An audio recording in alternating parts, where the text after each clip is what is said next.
Jina langu ni Nama Nobui. Mimi ni katibu wa vyama vya wakulima katika wadi ya Luanda South Ward. Changamoto ambayo tuko nayo hapa Luanda South ni watu wanalia ya kwamba hakuna kazi. Lakini sio ya kwamba hatuna kazi, sisi wenyewe tunaweza jitafutia kazi wenyewe. Tunaweza jiunga katika vyama vya ushirika, vyama za wakulima na tuanze kufanya kazi kivyetu. Ndiposa tukifika hapo mbeleni, tukiitisha msaada kutoka serikalini, serikali ipate ya kwamba inaweza tusaidia mahali fulani. Visa vya utovu wa usalama ziko mingi katika hii sub-county yetu ya Luanda. Na ni kwa sababu vijana wengi wamekuwa idle sana, hawana wale watu wa kuwaweka pamoja. Lakini sisi kama vijana wenzao tunajaribu kuwaleta pamoja ili tuwe na kitu ambacho tunaweza kufanya. Katika Luanda South Ward tuko na vyama karibu 130 ambazo wanafanya upande wa kilimo. Hapa kwa majina naitwa Josephine Angatia, chair lady wa kikundi cha Sankai Farmers Cooperative Society Limited. Hii kikundi tunafanya kilimo hai. Tunapanda mbegu za kienyeji, tunatumia mbolea za kienyeji. Siku ya leo vile mnaona hapa tulikuwa tumejumuika, tulikuwa tunafanya kitu inaitwa Seed Fair Day, siku ya mbegu duniani. So tulifanyia hapa mashinani. Sisi tunatumia mbegu za kiasili, mbegu za mahindi, za mboga, kila kitu tunatumia ya kiasili. Na tumeona muhimu ya kutumia vitu za kiasili. Kama mbegu za mahindi hatuendi dukani kununua, mbolea hatuendi dukani kununua, mboga pia tunapanda za kiasili, inatukinga mili zetu kwa sababu ya magonjwa ambayo yanaweza tokelezea. So sisi kama Sankai Farmers tunafanya ukulima hai, tunafunza wakulima wetu hawa kutumia mbolea za kiasili. Tumekula vyakula za kitambo ambazo watu walikuwa wamesahau, tumezikula, watu wameziona hapo. Kadhalika tumekuwa na mayondo, tumekuwa na saga, tumekuwa na vitata, huliej, naitwa aje maruku, tumekula liharapa, vyakula ambavyo watu wa sahi hawataki. So tunajaribu kurudisha watu rivers huko kwenye tulitokea, tukule hizo vyakula angalau zitusaidie kwa maisha yetu ya mbeleni. Kwa majina naitwa Mary Mbandu. Kwa sababu hii kikundi nilienda kwa hii kikundi kwa sababu nilikuwa nafunanga mahindi ile ya kisungu, natafuta mapesa ninunue ya kisungu, ninunue mbolea ya kisungu, nesioni sina nguvu. Nikaona hii sasa itakuwa afadhali. Sasa mimi nilienda kwa mahindi ya kinyore, si kwenda kwa mahindi ya kisungu. Sasa ndio mimi nafunanga hapa napata. Nilikuwa naumia, sasa nasikia vizuri. Ni mapato ya mahindi, ya pesa ya mbolea ya kisungu. Sasa ndio nikaona ni shida kwangu. Siwezi na hakuna mbele na nyuma. Hiyo tu.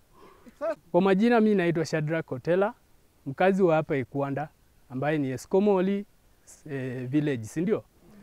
Na mbolea kulingana na vile walisema, hiyo mbolea inatengenezwa na vijana. Tena hii mahindi utapata kulima Josephine hata lima yeye mwenyewe. Inabidi atumie vijana kufanya nini? Kuongoza hiyo kazi. Sasa sisi tuliamua tukiwa na yeye na tujiunge tuwe kitu kimoja, tutaendeleza hii kijiji yetu kwa njia inayofaa. So ni asante Mama Josephine na wale wote ambao tulishirikiana na nyinyi. Tuendeleze hiyo ukulima uwe ukulima wa kutuweka mazao maishani mwetu hapo mbali tunaelekea. Kazi zipo na ukijikaza. Kwa maana jembe ukiweka kwa mabega hapa useme unalima, inalima kweli?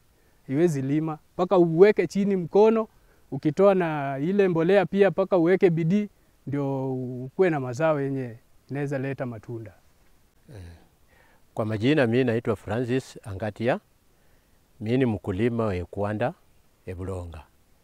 Nilikuwa najaribu ukulima siku za kitambo na kwa hakika nilikuwa na shamba kubwa.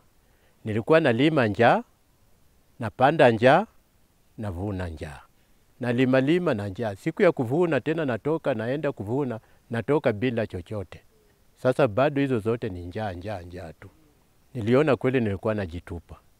Niko na ng'ombe kidogo, hata mwenzangu alikuwa amenipeaka ng'ombe, ilikuwa sasa inakuni hapo Mavi. Badala ya kwenda kwa duka kununua pesa ile yenye niko nayo, najaribu kujitafuta hata mtu mwingine ananisaidia, tunalima, nachukua ile mbolea mwenyewe yenye nimetengeneza mwenyewe. Mahindi yenye nilivuna nimetengeneza vizuri, nimehifadhi vizuri, hiyo pia ndio nachukua tu, bado naendelea tu hivyo. Hakuna hasara ya kwenda kwa duka. Sasa nashauri wenzangu pia wakiendelea na hiyo mradi watajisikia kinyumbani. Sasa kulala njaa, sasa unaona vile sitoingi pesa, naenda kulala njaa. Hiyo pesa sasa inafaidisha, tena navuna mavuno badala ya njaa. Kwa majina Labani Muya toka Mwitako sublocation. Waendelee kupanda mboga na watumie mbolea vile inatakikana. Hiyo wakati nilikuwa napata gunia moja, sasa najaribu kupata gunia 2. Nikiuza mboga inanisaidia school fees watoto, inanisaidia vile naendelesha kwa boma yangu. Kwa majina ni Rispa Asami Mrambeni, tunatengeneza mbolea. Tuliona uchumi iko juu na sisi hatuwezani na hiyo uchumi. Tena tukaona hata hii mbolea kununua ama mahindi inaleta magonjwa mingi kwa mwili yetu. Sasa tukaamua tutengeneze tu mbolea yetu ya kiasili. Sasa tuko na mbolea aina 2. Tuko na Bokash, tuko na Biostimulant. Kama county Assembly ya Vihiga, sisi kama wanasheria tuna support sana mambo ya ukulima.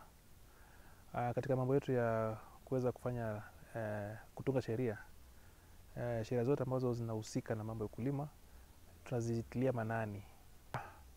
Hivi sasa kuna budget ya wahifadhi, ambapo unapata kwamba kama county tukiwa na donor funding, inafaa pia tuweze kuweka matching fund kama county government. Kwa hivyo kwa mfano kama county iko na donor wa shilingi milioni 200, pia vile vile pia unapata kwamba county government pia inafaa tuweke uhifadhi wa aina hiyo. Kwa hivyo kwa sasa tunangojea tuweze kuona jinsi ukadiri wa fedha itakuja kupitia kwa hii supplementary budget, ndio tuone kwamba kuna pesa ngapi ambayo imetengewa. Kama iko sawa then maintain, kama iko sawa then tutaongeza kulingana na mahitaji ambayo tutakuwa tumepata kutoka kwa watu wetu wa ukulima.